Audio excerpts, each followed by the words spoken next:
Okay, we might kick off. Hello everyone, welcome to the third seminar in our series on meeting water yield challenges in Northeast Victoria. This one's called Adapting and Solving the Challenges of Living in a Water Constrained Environment. We acknowledge that this event and our participants are located on the lands of many traditional custodians in Australia. We recognise their ongoing connection to the land and value their unique contribution to water management and to Australian society. We pay our respects to Indigenous elders past, present and emerging, and extend this respect to any Indigenous participants joining us online today. The seminar series is supported by the North East Catchment Management Authority through funding from the National Landcare Program, La Trobe University and the River Basin Management Society. And information to come out of the series will feed into the development of the new regional catchment strategy for North East Victoria, being managed by the North East CMA, as well as other strategies, plans and actions. I'm your host for this session, and we've got the lovely Rachel from La Trobe driving in the background. My name's Jo Slykerman. I live in Beechworth. The last time I did one of these was for the Beechworth Kindergarten AGM, so it's a bit of a different crowd today. I work for Water Technology in Wangaratta, and I'm representing the River Basin Management Society today. Fondly known as the RBMS, it's an organisation dedicated to connecting people and sharing knowledge in integrated catchment management. So they were really pleased to be able to support this series. More importantly though, our speakers today are Rebecca Johnston from North East Water in Executive Planning and Infrastructure, and Dr. Jeff Viets, Director and Senior Scientist at Streamology. To start our session today, Rebecca will present for 20 minutes on regional growth and the challenges that presents to a regional water corporation, followed by Jeff's presentation on the emerging challenges and opportunities for urban stormwater management in regional growth areas. Once we've heard from Jeff, we'll turn to Q&A to answer the questions coming in live from the audience. You can submit questions via the Q&A function at the bottom of your screen on Zoom, and you're welcome to submit questions at any time through the presentations. We have listened to the feedback from previous seminars, and we have 30 minutes for questions this time instead of 15. So if we still don't get through them all, they'll be recorded for inclusion in further discussions and planning around this topic. The webinar is being recorded and will be emailed to everyone, and a link will be emailed to everyone who registered. And links to the previous webinars are also available. So that's it from me and the housekeeping. I'll hand over to Rebecca Johnston from North East Water. Rebecca Johnston. Thanks, Rebecca. Thanks, Joanna, and hello, everyone. So today I'm going to share with you just some future perspectives and current realities, really focusing on the theme, which is adapting and solving the challenges of living in a water-constrained environment, but really going to share with you today the role that North East Water is playing in how we're adapting and solving challenges in the constrained environment. I don't think any of us would argue that water is a precious natural resource, yet we've got fundamental change coming, and we need to plan carefully. So what I'll share with you today is just give you a brief overview of what we do here at North East Water, what are current challenges that we're working through, a little bit of context of where we've been, what do we know, our current reality, some dilemmas and opportunities, and then just end on what the future will look like. So who is North East Water? You can see in the map there that we do cover a large area. We are a regional urban water corporation, and that we provide water and wastewater services to an estimated population of 110,000 people across North East Victoria. We have 41 localities as shown on the map, and we have around 50,000 connections. We also supply drinking water through 21 treatment plants and provide wastewater services to 28 localities with nearly 45,000 connections. If you're not familiar with the North East, you can actually see why people want to live here. The region offers cost and lifestyle benefits for a growing population, and the North East is key in delivering future growth for the state. So what is the challenge that North East Water is facing? That is growth.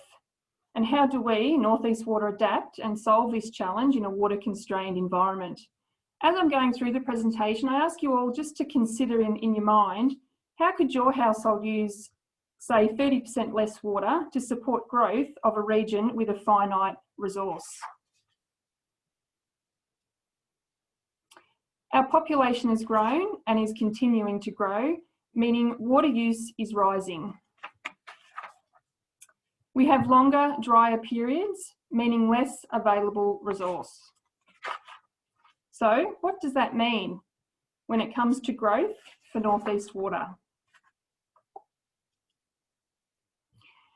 So where have we been? We know growth has been occurring over many years. And for example, last year, Wodonga was the second largest growth stop in regional Victoria, with 2% growth experienced in 2019, which was the 5-year high for Wodonga.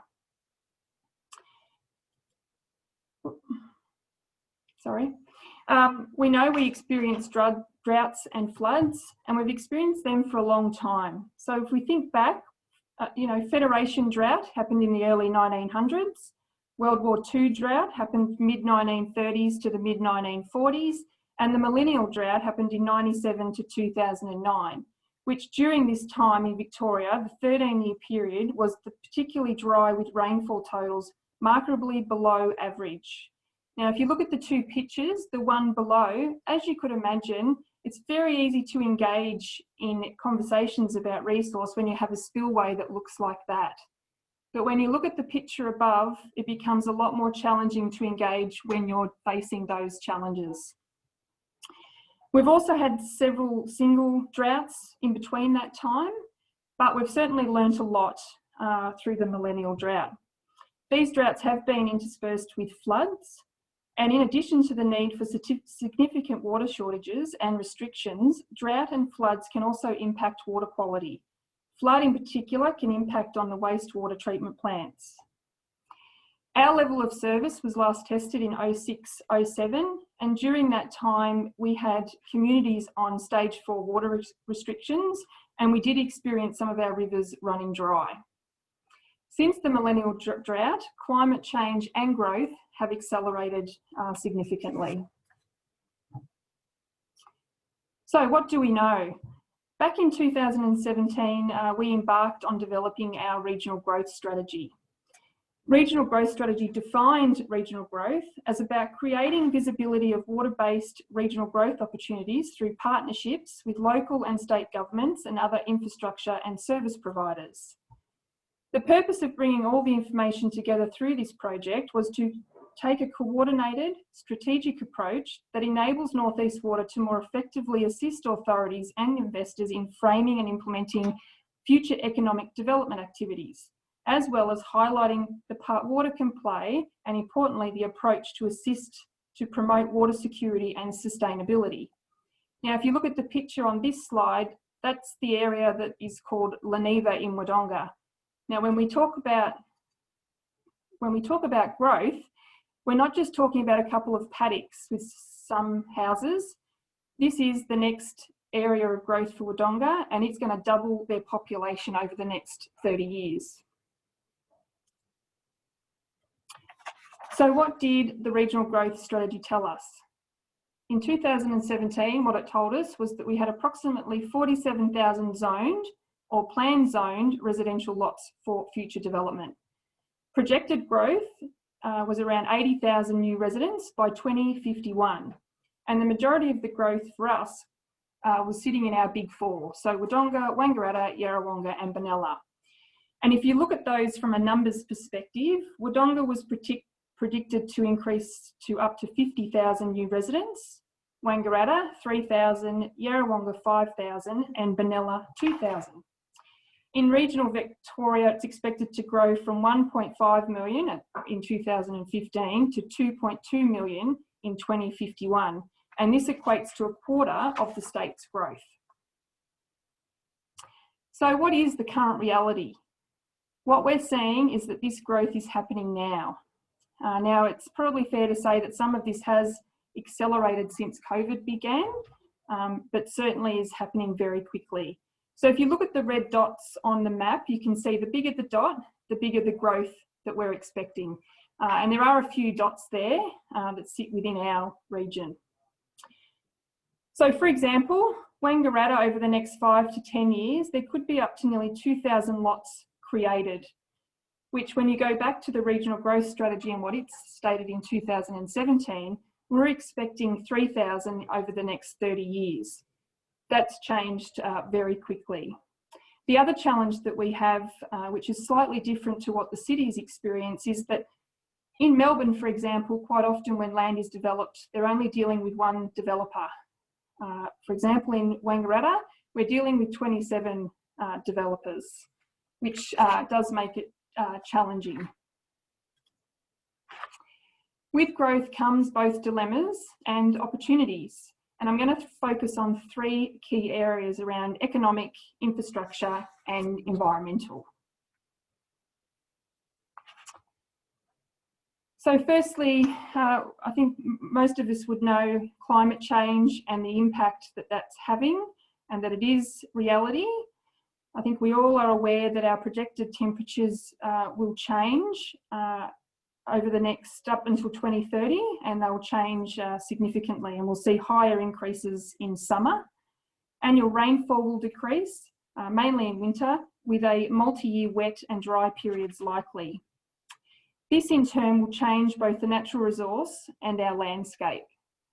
We've got a changing demographic profile and a distribution of population, and I think this is quite relevant now with COVID and the global impact that we're seeing. Land use that meets changing market demands for urban and non-urban land supply. Natural disasters such as bushfire and floods threaten human life, communities, essential infrastructure, industries, and the economy and the environment, and we saw that this year. And they pose significant risk to settlements and to water infrastructure. Risks to asset performance and services need to be managed in relation to growth and development drivers. Aboriginal and historic cultural heritage. You know, North East encompasses both Aboriginal and historic cultural heritage. Its values relate to more than 40,000 years of occupation and land use management by generations of Aboriginal communities, and we need to respect that. Recreation, so how do we maintain important green spaces in times of drought and other livability uses? So to dig a little bit deeper into those, if we look at the considerations of economics, servicing is not just about new infrastructure, it's also about is there enough natural resource available? And it really is a tale of 2 economic areas. So industry and residential, they each require a different water solution. The tourism sector, which as we know, North East Victoria is quite popular as a destination to visit. It is an important driver of future development. And conversely, this is an indicator of potential growth in water and wastewater connection demands. An increased demand on water and wastewater infrastructure to support growth whilst maintaining value and price certainty for our customers is very important.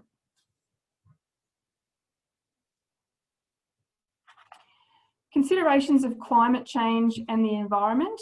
So climate change is going to not just reduce the yield, but turn up the volume on availability. Waterways, so how do we maintain and improve significant waterways? Infrastructure development around significant waterways needs to consider the impacts on environmental values.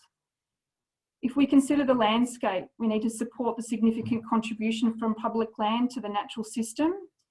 And new technologies could be developed to protect and reduce the need for water resources. We now consider the infrastructure needs. Cooperation between water and other service providers can provide cost benefits. This can happen by maximising the use of sites. We've got a great example of this where we're working closely with Wodonga Council on the Leneva Whole of Water Cycle Management Plan, and it is an example of best practice innovation in this regard. Water infrastructure, so planning for growth needs to consider waste management and resource recovery infrastructure. Suitable opportunities may include the ability to generate energy and fuel from waste material. If we also consider from a regional perspective, we are in a capped system for the natural resource for some of our communities, and there is no more to harvest. So there is no golden ticket to how we predict what the residential requirements will be into the future. If we then compare that to the capital cities, they're in a position where they've been able to use desalination plants to solve this, which is not an option for us at the moment. So where should our focus be? Firstly, it should be on an emphasis on better planning and coordination between the agencies. And we're certainly starting to do a lot of work in that space. How we build infrastructure to meet future residential and industrial demands.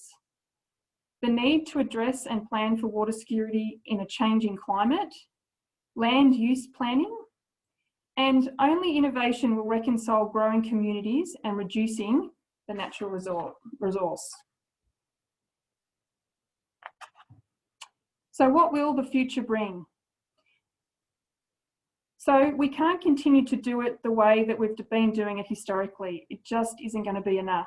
And for us here at North East Water, we will continue to support the health and prosperity of our region by providing sustainable water solutions for our customers and communities. Thank you.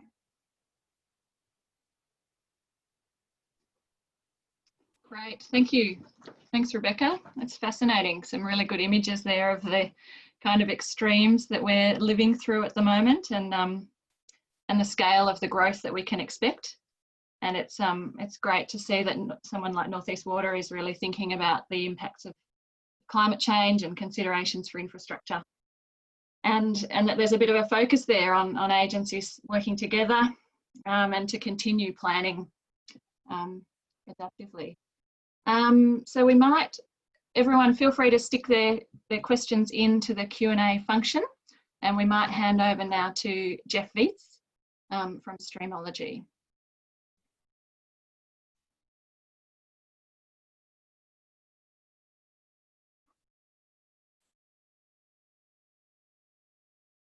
Okay, can you see that, Joe? I can. Thank you, Jeff. You're in, I can see your slides down the side. There we go. How's that look? Central one. Yep, perfect. Hello, Joe, and hello, everyone. Thank you for getting me on board for this. I've got a bit of a focus for today. When I was thinking about this topic, to me, there are so many opportunities to talk about so many issues to do with water. It's very complex. As soon as you talk about living with water, there's the biota, the ecosystem side of things. There's obviously the human side of how we live with water. I'm not a great fan of the word constrained, just because of the constraints, and often it's considered as something that's quite fixed. Now there's often opportunities to work with these challenges and how we might deal with them. So I sort of normally try and move beyond that. What I'd like to speak to is emerging challenges and opportunities. And in particular, there's so much to do with, say, agriculture, how we deal with water, and other aspects of it, including water supply. My focus is going to be on something that probably doesn't necessarily come up as being the first choice for considering water management and these kind of considerations in regional areas. But we've got a whole lot of growth, as we heard from Rebecca, and we really need to work out how to deal with that and look at the opportunities more so. And I want to acknowledge that so I've got some of these slides from Nick Bond and Anne Rutherford as well, so I had a chat to them. So a quick recap. Climate change. As you've heard in the previous two presentations, some of you may have seen, I've only reviewed the first one. I guess the key points we heard there are that we're going to see longer and more frequent dry periods. So what that means for rivers is reduced base flows, and obviously, lack of water availability. We're also going to see on the other end, we're going to see the frequency of these storm events really increasing. So the number one message there is expect variability. So how do we deal with that? Now, if we talk about rivers, so before I jump into that sort of urban growth consideration, how do we deal with these changes, this flow variability in rivers? So on one side of the coin, we've got flow alteration, and on the other side, let's just call it social values. And I guess that really is a whole host of social, economic, environmental considerations within that. In its simplest form, we are so dependent on water, and ecosystems and biota are so dependent on water that any variability or any variation or any change in that will actually have a response and effect. It's actually quite a complex system in that one thing that's often forgotten is that there are a lot of feedback loops. So you change the flow, so you get change either the high end or the low end of flow, and you get changes in, say, the channel form, say in a waterway. Now, of course, that affects things such as the velocities and the depths and all those types of key habitats that a lot of the ecological values rely on. And those affect the ecological values, which then affect our social values. And that's why I try to look at, what are the endpoints, but what are all the complexities in between? And you add to that a built environment, and that has another effect again. Before I jump into the urban sphere, I just want to really touch on those two extremes. So we're going to see more of those extreme flood events. So out my window here is this point on the Ovens River, and we've seen some quite significant flood events, and we've seen a lot of concerns over channel movement and how that affects then the way we interact with the river. We often have to, we look at erosion problems. We've got follow-on flooding problems. Not in our northeast area, but a great example of flooding issues is the Loddon River, Creswick, where again, in 2011 they got flooded 4 times in the same year. So again, a lot of issues to do with these extreme flood events, and we see that all through the northeast. And I guess if I was going to talk about, again, some key messages for how do we deal with this, then if we just use the keyword of resilience. Now, it's not resistance. We often think about trying to make our waterways more robust, so we might go and put rock in them to try and protect, and that's resisting flow, but it's not making it resilient. Resilience is about changing shape and being able to return to a different form. And so we talk about resilient populations, and if we think about resilient systems, then one of the key items in, say, reducing erosion is vegetation, because we know that allows some mobility. And if we have space for the river to be mobile, we don't need to respond or react. So vegetation really assists there. We also know that vegetation, for example, has been identified as the key reason why the Loddon River at Creswick here flooded 4 times in 1 year due to changes in the vegetation upstream of that system. So again, that's really highlighting, talk about resilience. Then if there's one thing, then riparian native vegetation is something that we can really do to assist or enhance resilience. And room to move, floodplain space is a key one, and I've banged on about this to many others in terms of what can we do to try and allow our rivers to be a little more mobile, to self-adjust, so that we don't need to step in, so we can reduce our maintenance. So providing floodplain space to engage, space to move, and working with that. At the other end of the scale, the prolonged low flows, how do we make our waterways more resilient there? And I guess, we're going to see, so Ovens River at Myrtleford, for example, we're going to see waterways closing down during some of these long low flow periods and siltation, all that kind of events. And then when those big events come through, we see the system really being shaken up. And so we're going to see we're going to see, along with this variability, we're going to see more variability in the rivers. So we're going to see more erosion. We're going to see more closing down, more opening up of these channels. So we're going to have to accept a bit of that rather than trying to respond and react. And then, look, one other opportunity there is let's think about the caps on extraction. So how do we prevent, some of these closing down? That's unfortunately one thing that we're going to have to work on and maintain under this dry climate if we want our rivers to maintain some of these habitats for biota, for example. And another example there of trying to sort of deal with those low flows. One opportunity, if it's seen the second session in this series, apparently Alison King was speaking to the idea of refuge pools and the importance. Now, when you've got a very low flow, you've got warmer temperatures, those deeper pools are the refuge for fish. And so from a physical point of view, from a geomorphic point of view, which is where I often come from, those deeper pools are in the more diverse or irregular parts of the river system. This is an example from, again, out my window here, a waterhole I get down to quite a bit. So I know that this is probably the deepest waterhole in at least a kilometre or two of waterway.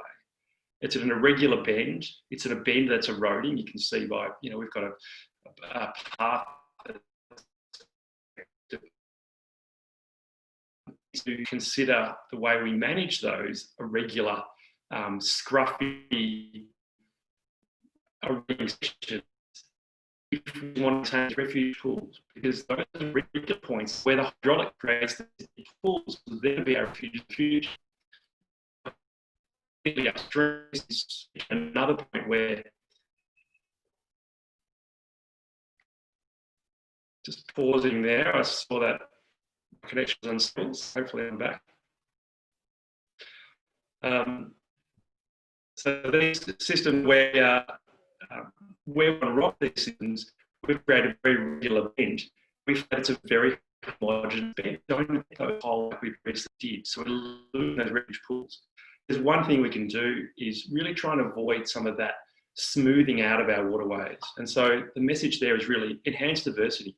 So the channel form diversity will assist our biota in the future. It'll also create those beautiful waterholes that we love swimming in. The native vegetation diversity is what also provides the channel diversity. There's a real feedback there, and that vegetation also provides shading, and will also really help with biota. So that was the quickest pass ever over that idea of how do we deal with variability with our waterways. I just wanted to touch on that before I jump into this, which is,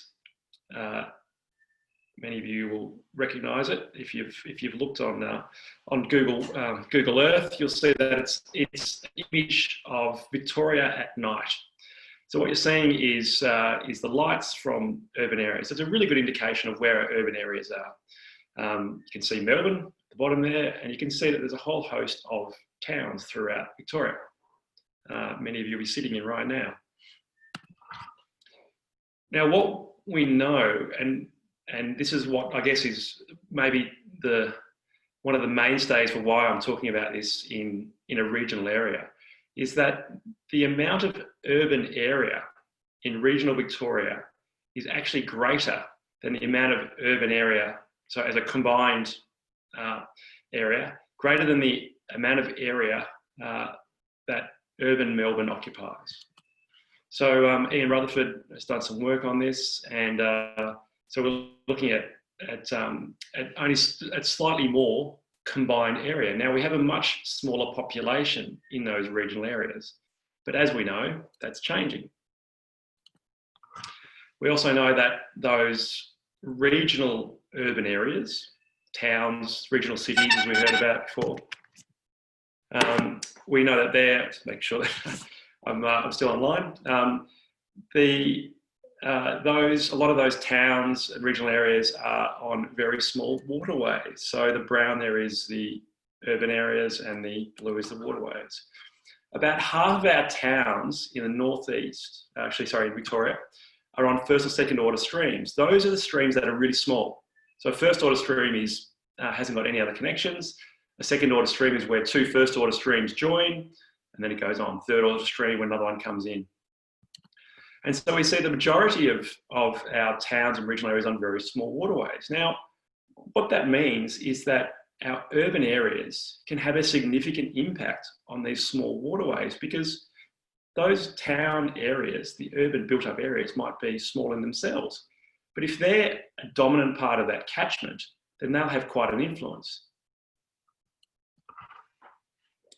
Now, add to this, and this is the background for why we're interested in urbanisation in regional areas. We've got in the northeast, so 80% of people live in urban areas, and our population is growing. And if there's anything that COVID's done, it's increased how busy real estate agents are in regional areas. And I can tell you that from Bright and many other areas. So we hear the stats are 1 in 10 people now post-COVID are planning on moving to a regional area. So expect rapid growth, expect quite a significant change over the next 5 years, if not, certainly within 10 years. The graph there you'll see is basically changes in population of towns by catchment. Now the very steep one is Port Phillip, so really, obviously down towards Melbourne. But we're seeing a lot of growth in regional areas, and the northeast is really going to be one of them. We've got a lot of growing urban centres, Wodonga, Wangaratta, obviously some large ones, and certainly in Bright, where I'm sitting right now. Some of them are highly urban, so they are at the level of 30 to 40% connected imperviousness. And what I mean by that is that standard drainage approaches by engineers are to connect our impervious surfaces, our roofs, our roads, directly to our waterways, trunk drains, and that flows to the waterways. And a lot of these urban growth areas are starting to recognise the problems associated with that, which is stormwater runoff. And now I'm still looking at this stage at the problem. What's the problem with some of these regional areas in terms of stormwater runoff? And I'd like to then really touch on the opportunities after that. But just to really conceptualise this, we go from areas where we have infiltration as rain falls on the ground. We have some runoff, we have through flow, we have evapotranspiration. That's significant. That then changes to an area with more urbanisation, connected drains to our waterways. We get enlargement, we get erosion, we get changes in water quality. We get changes then, or negative impacts on social and ecological values we get out of our waterways. And often it ends up with a reactive response, which is rocking the channel. This is the case from Sydney. So we're doing a lot of work with Sydney Water right now. And it might seem like a fair stretch, but to be honest, Western Sydney, where the majority of growth is, and which is one of the fastest growing regions in Australia right now, we're essentially coming from farmland to high intensity, dense urban areas. And we're seeing immediately a response in the waterways blowing out. So what happens is we have then a reactive management response to go in there and protect these systems. That obviously comes with an ecological cost, a social cost, and obviously a financial cost. So $1.5 million per kilometre. And there are urban rehabilitation projects in Melbourne that are at $10 million per kilometre, which might sound astounding. And again, something you'll recognise that we can't do everywhere. So if we look at even just the flow-on effects, probably pun intended, I guess, then there's actually quite a cost associated with our stormwater runoff. Now, we're not immune to that in the regions. So this is Albury, just over the border. And we've got a photo I took yesterday just in Bright. So small little town, but again, this is a catchment creek running through town where we've probably got 50 houses upstream. But we're starting to see flooding already. We're about to go through quite a rapid change in urbanisation in this small catchment. So we are going down the path now of this stormwater runoff as an issue, as a real challenge for us. there's a huge cumulative effect as well of our towns down a valley. So we go to Bright, where I'm sitting here. We've got in every storm event with a couple of millimetres of rainfall, would have been 5 to 10 millimetres of rainfall before we started to see a response, but we're now seeing 1 or 2 millimetres of rainfall.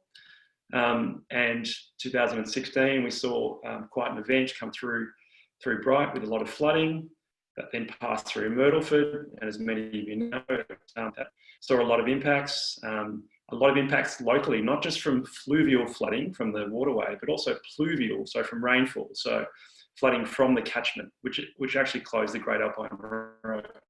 And then, of course, you would have seen on the news that affected Wangaratta in a great way, including houses floating away. So, and this is where the King comes into it.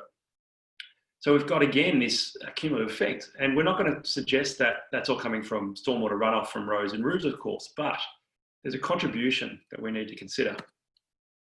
Now, add to that, and I'll only touch on this, but the general sense of this is, the research is highlighting that as soon as we start to connect those impervious surfaces, roofs, roads, for example, with the waterways, we see a dramatic geomorphic impact, so the waterway changes.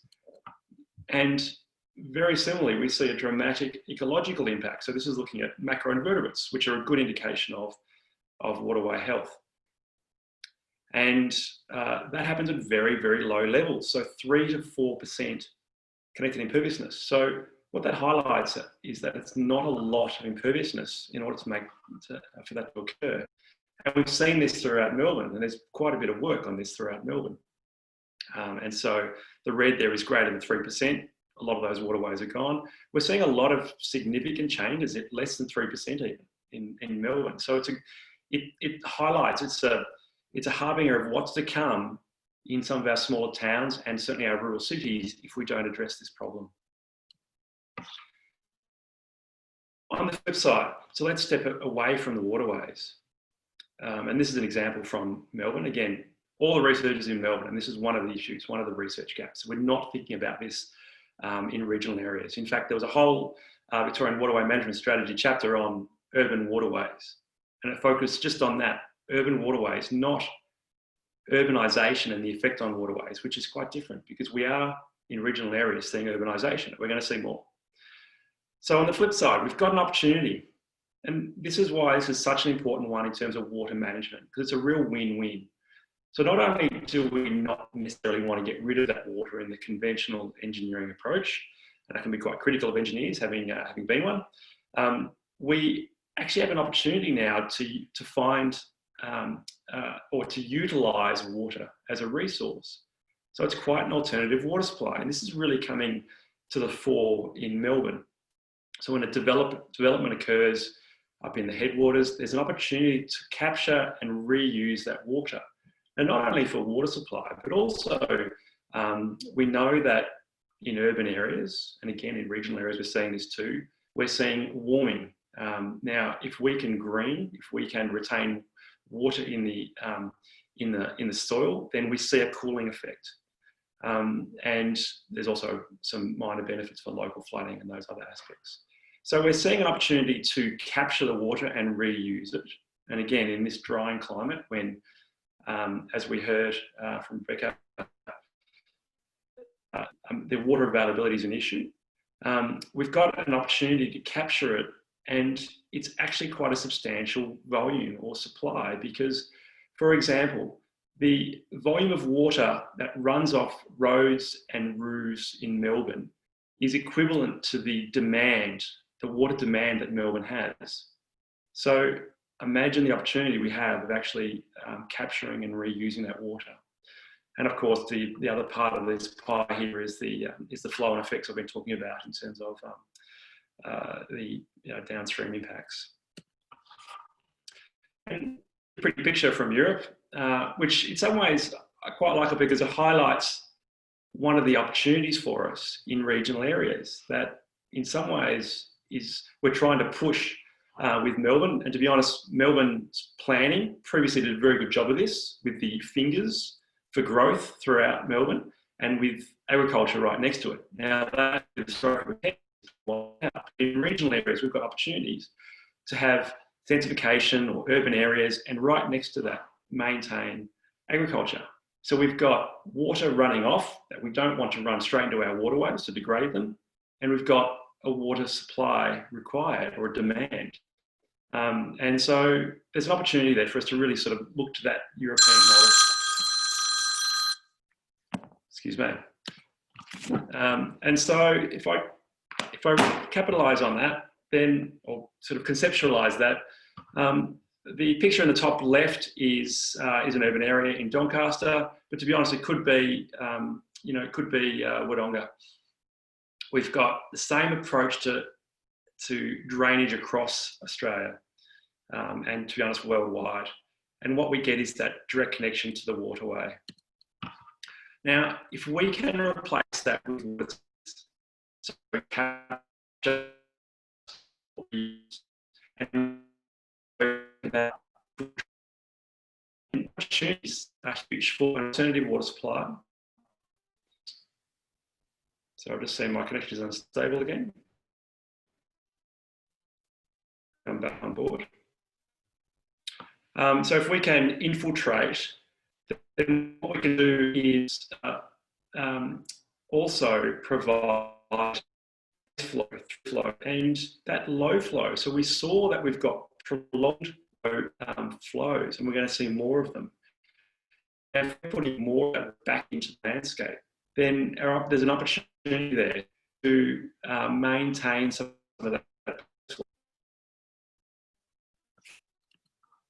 And then we've, of course, got an opportunity for irrigation.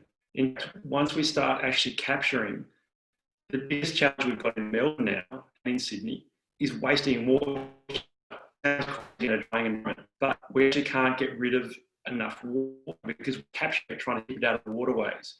In some places in Sydney, we've got 10 times more water than was previously sent down the waterway. So we don't know what to do with it because of the changes in the way that urbanisation affects runoff. So it's a great opportunity to reuse that water. Now, this is a horrendogram, so don't look into it in too much detail by any means, but what we need to be able to do, and what we've been doing particularly in Sydney right now, is using our urban streamflow impact assessment to basically try and link what we want for our waterways and what we want in terms of managing water to the specific targets of how much water should we capture. And there's an opportunity to do that. And really, it's just at its very highest level, it's about linking those societal values, which is really driving a lot of the work in Western Sydney and urbanisation in terms of urban growth and how we protect waterways. And it can link that to these hydrologic metrics. So, for example, one of them is base flow index. So we can identify the types of targets that we should be setting, which then allows us to work back to, okay, how much should we capture for a town of Bright or a town of Wodonga? And by being quite explicit, we can work out if we don't go down that path, this is the kind of effects it'll have in the waterways. And it really is, it's really based on some fairly simple hydrology and certainly quite a good understanding of those complex linkages. We don't know everything, but we can start to make those explicit linkages there. There's some work being done, I won't take too long on this, but so Colaban Water, we've been working with trying to really apply that urban stream flow impact assessment to think about how might we strategically manage urban growth in the future? What are the targets that we need to hit to try and protect waterways? And then what might that mean in terms of the amount of water we need to capture or harvest, or even what individual residents have to do in terms of capturing water? So the more strategic we can be about it, the more we can set up the regulatory framework to actually really target this as a problem and also target the opportunities. And this is the last few slides I wanted to finish on, which is something which, to be honest, I don't know where this has gone. In terms of 5 years ago, I was involved, I guess a bit of a think tank, a review led by a company called Aether, which was for DELP, and it was looking at instruments to manage stormwater. And it was looking at it from both sides. What's the impact? What's the opportunity? Now, I'll have to try and chase up that report, but key is about stormwater as a resource. And I hate putting too many words on a slide, but we'll just really try to pull out some key terms or words from that. Comment was, the impact on stormwater will be exacerbated and expanded by future changes, so population, urban expansion and climate change. Now this was all about Melbourne at the time, because again, regional growth and urban growth in regions has been for the most part ignored. But as you can see, it aligns very tightly with what we need to be thinking about. And the evidence suggests sufficient reduction in stormwater protects waterways and can be a harvested water supply opportunity, particularly in the volumes that need to be harvested in order to protect waterways. So it's a real win-win to keeping it out of the waterways in terms of that flashy approach, putting it into the ground, capturing it, maintaining that base flow. So we're really working with this variability. So it goes back to my first slides, which is about the problem what we've got in terms of climate change and how it's exacerbating variability. We can start to work with that by actually thinking about capturing the stormwater. And it also went on to say that essentially managing stormwater at the source can also even reduce things such as drainage infrastructure. And I know that the Alpine Shire Council it's got quite a challenge on its hands, and an increasing challenge with climate change, and our storm events that we're designed for are changing. They're not like they were 10 or 20 years ago. They're more intense and they're more frequent. So we need to manage for that. Now, if we can try and alleviate that by capturing some of that stormwater in the catchment as an opportunity, and even things such as there's now smart tanks that are being trialled that dump water prior to big storm events coming to create that airspace to capture more. There's leaky tanks where essentially the tank provides a certain amount of water for use, but also leaks quite a bit back over time, potentially even weeks, back into the system, back into the ground, back into the waterways, which again reduces that variability for us. It increases aquifer recharge and base flow. By retaining moisture, we can actually have localised microclimate benefits, and again, in these warming environments. And increased green space, which again, everyone's obviously moving to the regions for. Now you want to maintain that where you can. So just to finish on some key messages, and again, it's a real overview of some aspects, and it's really one topic that I had time to get into. I'd love to talk more about I guess approaches to managing constraints and understanding the environmental systems through monitoring so that we can better utilise water. But if there's some key points here, it's really about expect hydrologic variability. It's about working with it in terms of our waterways resilience, not resistance. Maintain that diversity in our waterways, and that in turn will maintain diversity in terms of biota, and will also assist diversity in terms of what we do with waterways. And one of my special ones just down here is that waterhole there, which is a secret, I can't tell you about it.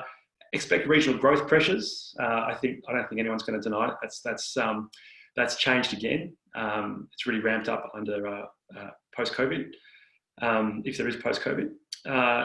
And I guess the key point, and there's a lot to unpack here, and we can have question time, but to understand the challenges and opportunities. And again, identify a challenge. And I think there's a lot of people in the room, in the virtual room, who will have some ideas, and we'll have challenges, but also others will have the ideas. We need to connect everyone together to really think about, okay, what can we do? And to me, that stormwater as a resource is one of those win-wins that we don't know quite yet how bad it's going to be. We need to understand that further in terms of how it affects the regional areas. And I'm very happy to chat about any of this, post this, but also take questions. So I hope I worked well with my streaming from Bright, and I'll pass over to you, Jo. Great, thank you, Jeff. That was fantastic. It's I always like hearing you talking about resilience and how it's important, and it's not resistance. But also it was really great to see that graph with urban stream syndrome. It's a really good way to summarise things, and fascinating how you mentioned that there's a real kind of research gap. A lot of this stuff was very Melbourne centric, so there's a bit of a gap there in terms of what, you know, stuff being done in regional areas. So it'd be great if we can take that on board. And also the kind of starting to think about the relationship between social environmental values and stormwater impacts. And as Rebecca said, you know, growth will happen and is happening now. So we need to be planning for that, and that stormwater is a resource. So if we can keep it out of the waterway, it can help us sort of manage that variability and the environment. So that's really cool. Thank you, both of you. I'd also now like to introduce Nick Bond from La Trobe Uni. I think, Nick, you hanging around in the background there. So Nick is our third panellist. He's not doing a presentation, but he will be sitting in on the discussion and the questions. So I think Nick will probably... Thanks, Jo. At some stage. There we go. Great. Good. And we might throw to questions now. We've got a couple that have come through. There's a bit of a comment here about the impact of urbanisation on waterways will be dependent on the location of the town in the catchment. So this is referring to Jeff's presentation. The impact of Yackandandah or Bright will be vastly different to somewhere like Wangaratta. Did you want to have a bit more of a chat on that, Jeff? Absolutely. Oh, that's spot on. And so I think one of the reasons why we haven't actually got a good handle on the impacts is because it very much depends on the size of your town relative to the size of your waterway and what's upstream as well. So in some ways, the large towns generally are on larger waterways, again, because we depend on them. Small towns are on the smaller waterways, but that's changing in terms of some of these sort of headwater areas. Ian Rutherford did some work on how town size relates to the waterway size, and there was no relationship. So that just knocks on the head what I just said then, which is kind of what we intuitively know and what you're probably all thinking, but the data doesn't suggest that. So it's a really tricky one. And again, it's something that we just haven't got a good handle on, but it is very true that it's very much that, it's very much dependent on where you are in the catchment. Great. And there's another comment here too.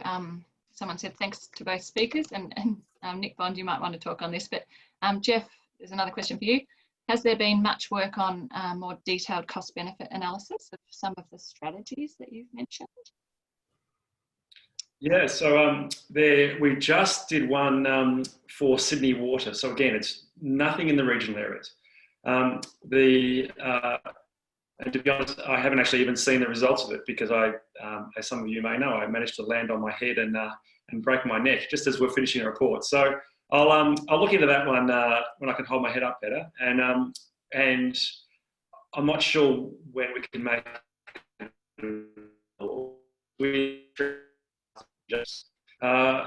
I guess the upshot is it depends on how you value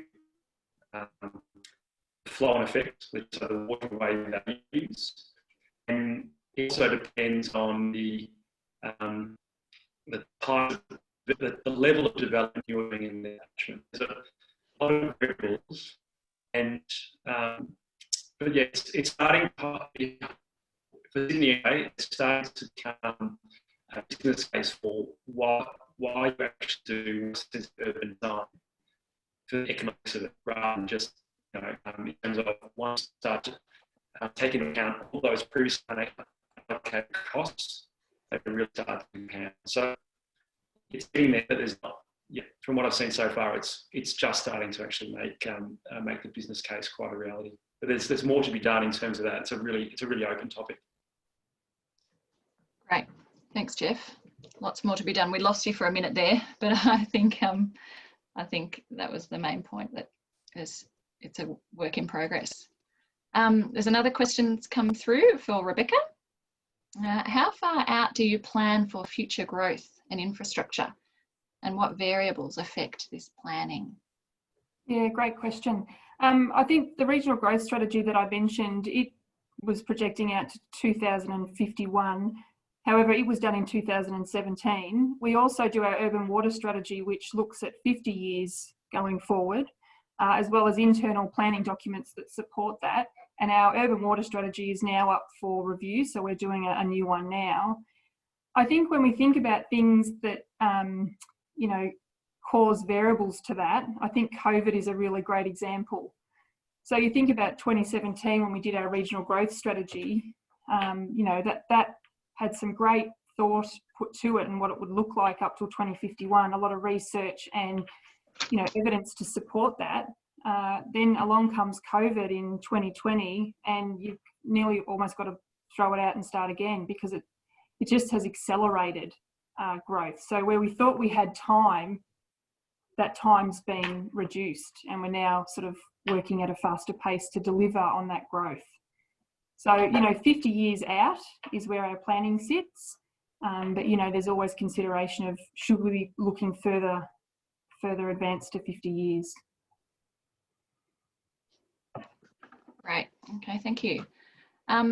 Nick Bond, did you want to make any comments on sort of the content of the presentations? Sure. Yeah, look, thanks to both the speakers. And I was really interesting. I did just want to go back to that that finding that Jeff mentioned about the lack of relationship between the size of towns and the size of waterways that they're on. And I think that I was just reflecting on that for, and I see that Krista I asked the question, if we think about somewhere like, for example, Wodonga, and probably you could make the same case for Wangaratta, when we think of those two towns, we probably think of the Murray River and the Ovens respectively, whereas in fact there are actually multiple small waterways that flow through each of them. And I guess it's those smaller waterways that I think have often been forgotten in terms of the impacts of stormwater management. So how we've typically managed stormwater is just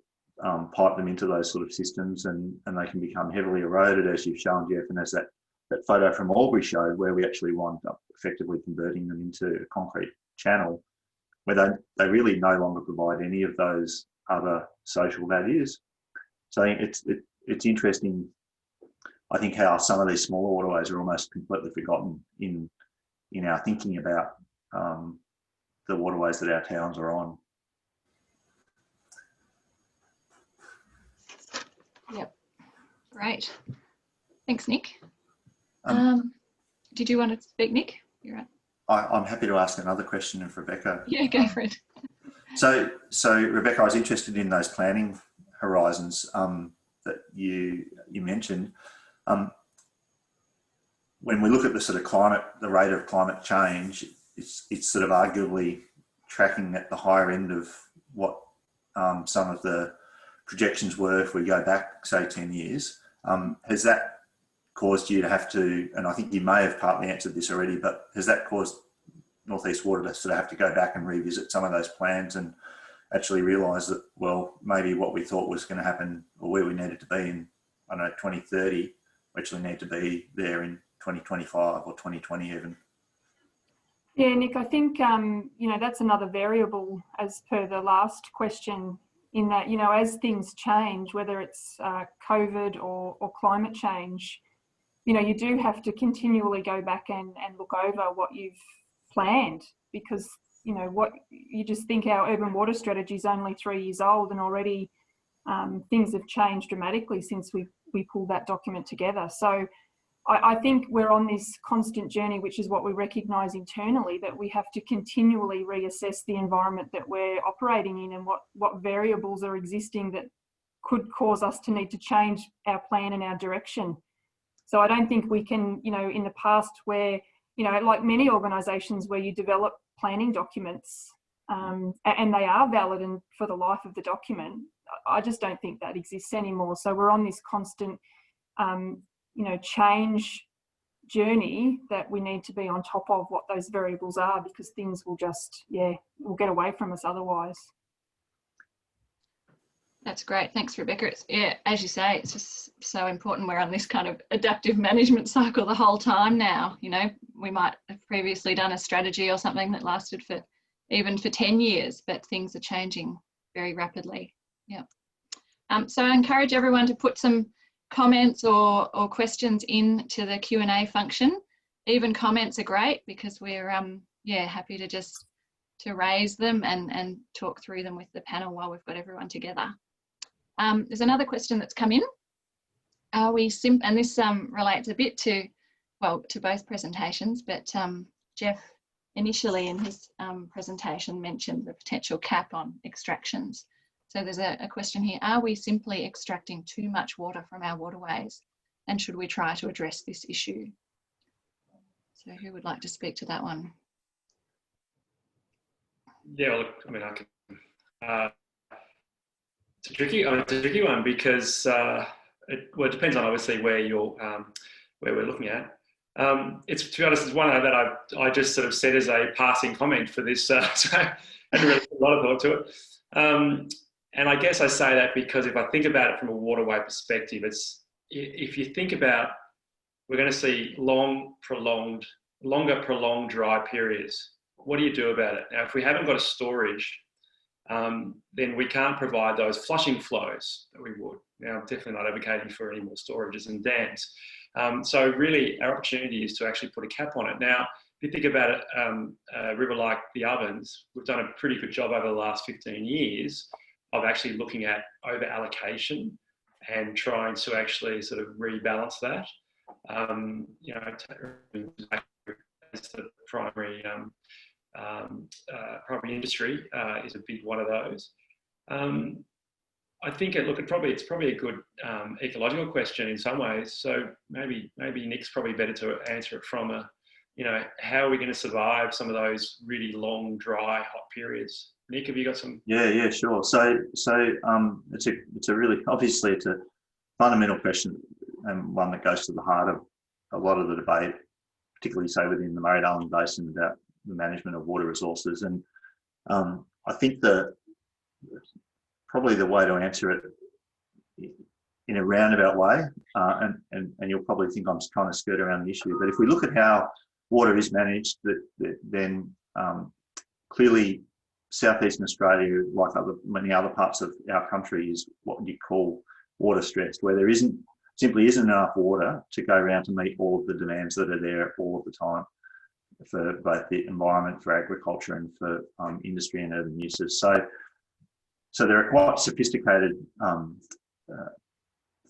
management arrangements in place to share that resource of what is available. And so those who have entitlements to access water, each year there's a determination made about what proportion of the entitlement is available as an allocation. And obviously there's then some more specific arrangements around security for urban towns and the like.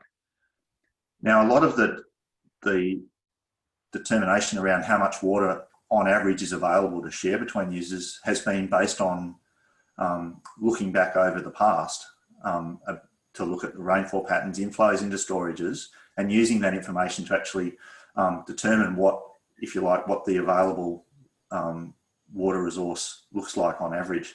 And I guess what we're seeing with climate change is that if we go back over the last 20 years since the Millennium Drought, really, we've spent the majority of that time well below the long-term average in terms of inflows into our storages. And so on the one hand, there are good mechanisms in place for distributing that water that is available, but the reality is, I think that with the changing climate, there simply isn't as much water as available as there was in the past.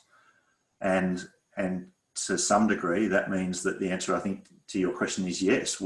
If we are going to continue to try and meet the same expectations that we've built over time about how much water is available, and we try to continue to meet those, then we will be extracting too much water from the system.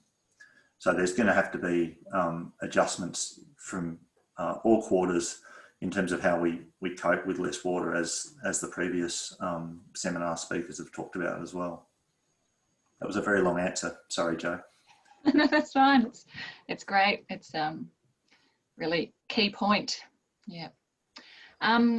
So keep putting in your comments and questions, please, everyone. There's another one that's come through here.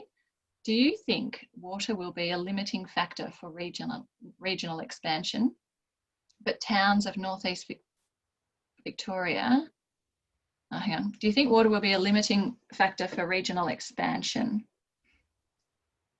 for towns of northeast Victoria? It's a good question. It's probably one for Rebecca. Yeah. But I can add some comments as well, and Jeff might want to. Yeah, it's phrased a little bit trickily. I think they're also sort of wondering about due to their location and water availability to keep growing. Do you want me to go first? Yep. Yep. So I think, again, it's another great question. And, you know, as both Jeff and I sort of were touching on in our presentation, I do think that, you know, we are dealing with a water availability challenge. And then you've got to try and balance that with how do you help your communities grow into the future and what that brings to town. So, you know, I think as, you know, the considerations that both Jeff and I raised today, which were very similar, is all part of the thinking around how do you balance what resource is available with a growing town, and are there other ways to, you know, such as what Jeff raised around stormwater, to provide water to communities in a different way. So, you know, really having to start to think in an innovative way around how we can keep, you know, to continue to support our towns and so that they can prosper, but maybe coming up with different solutions to how we provide water to those towns. Yep. So being creative with those solutions. Yep. There's another question here. So this is one that hasn't been raised yet today. So is there any work going on around surface groundwater connectivity in the region, and whether there's potential to harness storage in groundwater systems connected to rivers, floodplains in the northeast? I'm wondering about potential for using managed aquifer recharge. I can probably start on that. I guess going back to, we worked on the Lower Ovens River environmental flow study, probably 2008 or something like that. And back then there was very large concerns over groundwater extraction. I remember from that study that there was very little in the way of understanding of necessarily what the levels were. So I'm not aware of any, you know, for managed aquifer recharge is certainly quite a big push. Well, unstable. Yeah, I think it's a really good point, and I think it's a really good opportunity. I'm not aware of anything particularly in the northeast that really looking at that great. Okay, great opportunity. Nick Bond, do you have anything to say on that one? Yeah, look, I'm not aware of anything in this region either, and I guess the only other thing to what Jeff said that I'd add is with a lot of these sort of options, it's there's a feasibility question in any particular area, and then there's the cost effectiveness. And I think one of the challenges for some solutions is that they can be quite expensive, and I guess that's where some of the creative ideas that were talked about today around better utilising things like stormwater is that they may, in some cases, be a more cost-effective option. But you know, I think all of these sort of options need to be put through a feasibility and cost-benefit analysis in any particular region. Yep, absolutely. All right. If anybody has any further questions or comments, feel free to put them through now. And I might throw to Nick, I think, to close. We've gone through the questions that are there. Are you right, Nick? Yeah, sure. Thanks. Sure. Thanks, Joe. And thanks to those who have asked questions in the session. I'd like to thank both of our speakers, Rebecca and Jeff, today for their really interesting presentations, as well as that of the previous two seminars as well. And I'd like to thank today's audience for joining in, and I'm sure a number of you have joined across the series. and I hope you found it interesting.